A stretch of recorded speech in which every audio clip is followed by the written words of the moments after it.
మేము అక్కడ గ్రామస్తులతో మాట్లాడినప్పుడు ఆ కింద ఒకటి గుడి మెట్ల దగ్గర పక్కన పడేసిన ఒక విగ్రహం కనబడుతుంది.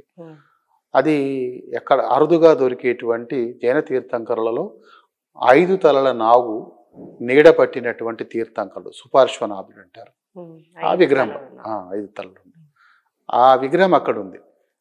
వాళ్ళు ఏమన్నారు, ఇటువంటి విగ్రహాలని చాలా బావిలో పడేసినామండి, ఇవి ఇక్కడ వద్దు అని అన్నారు అన్నారు. అంటే వాళ్ళ దేవాలయాలకు సంబంధించిన ఏమన్నా సార్ అవి? అంటే ఇప్పుడు ఏంటంటే జైనము నుంచి శైవంలోకి ఈ గుళ్ళను మార్చినప్పుడు ఈ జైన విగ్రహాలను వాటిని తొలగించడం ఒక పరిపాటి, ఒక మతాన్ని తొలగించి ఇంకో మతం రావటం అనేది జరిగింది. ఇక్కడ శివాలయము ఏర్పడ్డది. మరి మామూలుగా వాళ్ళని అడిగినాం, అక్కడ ఉండేటువంటి పూజలు వాళ్ళని అడిగితే సార్ చెప్తారు 1000 సంవత్సరాల నుంచి ఉన్నట్టు. 1000 సంవత్సరాల నుంచి ఉండే అవకాశం లేదు వాళ్ళకు.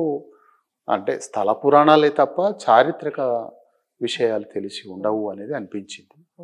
అక్కడ ఉన్నటువంటి ఇక్కడ తొలిచిన గుహలు, అంటే ఇక్కడ శివాలయం ఉంటుంది, దానికి ఎదురుగా గుహలు, రాతి గుహలు ఉంటాయి.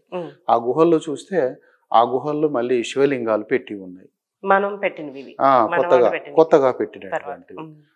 వాటి వెనకాల మనకు కూర్చునే పీఠాలు అంటే అరుగుల వంటివి ఉంటాయి పడుకోవడానికి. మామూలుగా జైనులు ఏం చేస్తారంటే ఇరుకుగా ఉండేటువంటి స్థలాలను పెట్టుకుంటారు.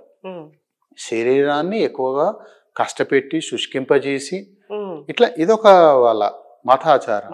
అట్లా చాలా ఇరుకుగా కూర్చునేటువంటి పీఠమైన అంటే మంచి పెద్దగా పడకలను, రాతి పడకనే దాని మీద దిగంబరంగానే ఉంటారు. ఆయన అది కూడా కఠినత్వాన్ని అనుభవించటమే.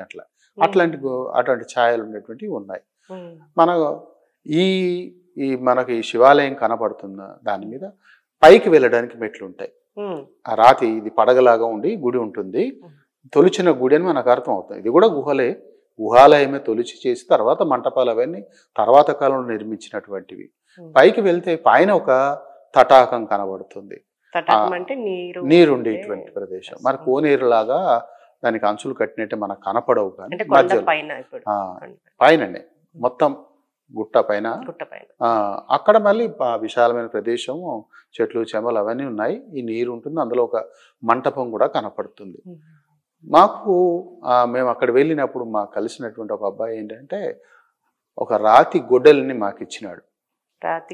రాతి గొడ్డలి, రాయితో చేసినటువంటి గొడ్డలి. ఈ రాతి గొడ్డలిని ఉపయోగించిన కాలం కొత్త రాతి యుగం అంటాం. కొత్త రాతి యుగం అంటే ఇప్పటి ప్రస్తుతానికి 5000 సంవత్సరాల క్రితం. అంటే జైనులకి వీళ్ళకి మధ్యలో సంబంధం అంటే లేదు. అంటే ఎప్పటి నుంచో ఈ 5000 సంవత్సరాల కంటే పూర్వం నుంచి కూడా ఈ ప్రాంతంలో మానవులు తిరుగాడుతున్నారు. వాళ్ళ నివాసాలు ఏర్పాటు చేసుకున్నారు. బహుశా ఈ కొండ గుహలు కూడా వాళ్ళ నివాసాలు అయి ఉండే. తర్వాత కాలంలో అంటే 1000 సంవత్సరాలు గడిచిన తర్వాత జైనులు ఆ గుహలను వీళ్ళ కోసం మార్చుకుని ఉంటారు అనేది అనిపించింది. అంటే సహజ సిద్ధంగా ప్రాకృతికంగా ఏర్పడినటువంటి ఈ రాతి గుహలను తర్వాత కాలంలో దేవాలయాలుగా అవి అంతటా చాలా చోట్ల కూడా జరిగినాయి. తొలిపించినవి ఉన్నాయి, సహజంగా ఉన్న వాటిని గుళ్ళుగా మార్చుకున్నవి కూడా ఉన్నాయి. ఈ ఎల్లకొండ అట్లా సహజ సిద్ధమైందని అనిపిస్తుంది మనకు. అంటే మనం చెప్పుకోదగ్గ పండుగలు అలాంటివి ఏమైనా ఉన్నాయా? తప్పకుండా వీళ్ళు శివరాత్రి పండుగ చాలా అద్భుతంగా జరుగుతుంది. పెద్ద జాతర జరుగుతుంది. ఎక్కడెక్కడి నుంచి మామూలుగా పండగకు ముందు నుంచి 15 రోజుల ముందు నుంచి అవి నడుస్తుంటాయి, ఉత్సవాలకు సంబంధించినటువంటివన్నీ కూడా. అయితే ఈ మధ్యన మరి కొత్తగా ఏంటంటే కొండ కింద శంభుని గుడి అని ఉంది. శంభుని గుడి దాన్ని స్వయంభూ శివాలయం అంటారు. స్వయంభూగా వెలిసినాడు. శంభు అనేది శివునికి ఉండే పేరు. శంభుని గుడి శంభుడు అంటే శివుడే కదా. మామూలుగా ఏంటంటే చాలా మంది స్వయంభూ అంటారు, పలకలేకపోతే అది శంభుగా మారి ఉండొచ్చు. అట్లా కూడా మేము అక్కడ వెళ్ళినప్పుడు శిథిలాలలో మేము చూసినాం. ఇప్పుడు అది దాన్ని బాగా పునరుద్ధరించినారని విన్నాం. అంటే నేను మళ్ళీ కొత్తగా దాన్ని పునరుద్ధరించిన తర్వాత వెళ్ళి చూడలేదు, కానీ అంటే ఆ శిథిలంగా ఉన్నప్పుడు అంటే ఒక 7 సంవత్సరాలు అయ్యింది. ఇప్పుడు ఈ మధ్యన పట్టించుకునే మామూలు ఎవరు నిజామాబాద్ అప్పుడు ఎమ్మెల్యేగా ఉన్నటువంటి మన కల్వకుంట్ల కవిత గారు ఇప్పుడు ఎమ్మెల్సీగా ఉన్నారు కదా, వారు కూడా దాన్ని బాగు చేయించేటువంటి కార్యక్రమం పాల్గొన్నారని చెప్పినారు. అంటే మేము అప్పుడు వెళ్ళినప్పుడే రిక్వెస్ట్ చేసినాము దీన్ని సో ఒక అద్భుతమైన శిల్ప సంపద ఉన్నటువంటి మంచి దేవాలయ వాస్తు ఆర్కిటెక్చర్ ఉన్నటువంటి దేవాలయం అది. అది తూర్పు ముఖంగా ఉంటుంది. అద్భుతమైనటువంటి ఎంట్రన్స్ ముఖ మంటపం. లోపలికి వెళ్ళిన తర్వాత అంతరాలం, గర్భగుడి లోపల మనము కప్పులో ఉన్నటువంటి శిల్పాలను చూస్తే రామప్ప దేవాలయం గుర్తుకొస్తుంది. ఇది రామప్ప దేవాలయానికంటే ముందరిది.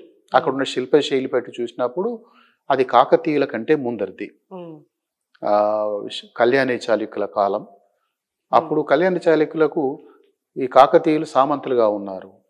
కొంత శైలి భేదం. అప్పుడంటే తొలి కాకతీయ సమయం అన్నట్టు శైలి, ఆ శైలి కొంత కనపడతాయి. రెండు కూడా కనపడతాయి.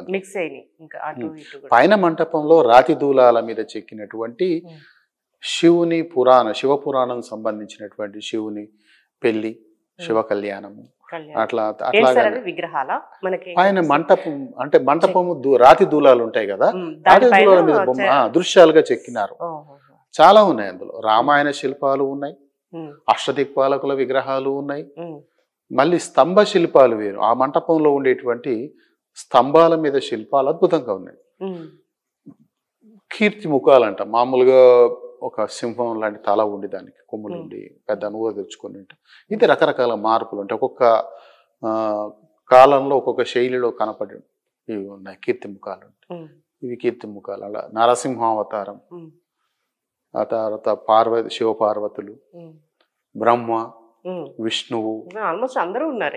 అంటే అందరూ ఒకటి. మీరు రామప్పలో చూసినా అది శివాలయమైనప్పటికీ వేణుగోపాల స్వామి విగ్రహమే ఉంటుంది. దాన్ని మీడితే రాగాలు పలికేటువంటి విగ్రహం రామప్పలో ఉంది కదా. అట్లానే ఇక్కడ కూడా పౌరాణికమైనటువంటి విషయాలను ఆ దేవాలయపు లోపల ఆ రాతి దూలాల మీద, ఈ రాతి స్తంభాల మీద చెక్కినారు. మనకు రామప్పలో కనబడేటువంటి అంటే చాలా దేవాలయాల్లో కనబడే ఒక కామన్ విగ్రహం ఉంటది. ఒక అంటే స్నానం చేసి వస్తున్న స్త్రీ చీరలు లాగుతున్న కోతి కనబడుతుంది. అది ఎప్పుడు కనబడుతుంది కామన్గా. అంటే మనం అక్కడ చూసినటువంటి రామప్పలో చూసినటువంటి బ్రాకెట్ ఫిగర్స్ లో ఉండే చాలా పెద్ద విగ్రహం ఉంటుంది. ఇక్కడ ఈ స్తంభం మీద ఉండేటువంటిది ఇది కామన్ ఫిగర్ గా కనబడేటువంటిది. వాళ్ళు శిల్పులు కొన్ని శిల్పాలను అలస కన్యలు అంటాం. 18 రకాల అలస కన్యలు ఉంటారు, వాళ్ళను చెప్తారు. అందులో ఇది ఒక భాగం కూడా ఉంటుంది. ఒక పిల్లవాడిని ఎత్తుకున్న తల్లి ఉంటుంది, సర్పాన్ని పట్టుకున్నటువంటి అంటే యోగిని, ఆమె యోగిని శిల్పం కూడా ఉంటుంది, చాముండి శిల్పం ఉంటుంది. అట్లాగే మకర తోరణాలకు సంబంధించినటువంటివి. అష్టదిక్పాలకులలో వరుణుడు మకర వాహనుడుగా ఉండేటువంటి ఆ దేవాలయం బయట గోడల మీద కనపడుతుంది. బయట గోడల మీద ఒక పెద్ద యుద్ధానికి వెళ్తున్నటువంటి సైనికుల సన్నాహం అంతా కూడా ఏనుగులు, గుర్రాలు, రథాలు, వివిధ ఆయుధాలతో సైనికులు అంతా వెళ్తున్నట్టుగా చెక్కడం అనేది కనబడుతుంది. ఇట్లాంటివి చాలా తక్కువ దేవాలయాల్లో అరుదుగా కనపడేటువంటివి. రామప్పలో కూడా యోధులు కనబడతారు, మళ్ళా యోధులు యుద్ధం చేస్తూనే కనబడతారు. కానీ ఇక్కడ కొంత డిఫరెంట్గా ఉంది. అంటే ఒకసారి మనకు ఈ దేవాలయంలోని శిల్పాలను అన్నింటినీ క్రమంగా మనం పరిశీలిస్తే ఇది రామప్ప గుడి నిర్మాణానికి ఇదేమన్నా ఆదర్శంగా ఉపయోగపడదా అంటే దీన్ని చూసి అక్కడ శిల్పాలను ఏమన్నా చెక్కినారా అనిపిస్తుంది.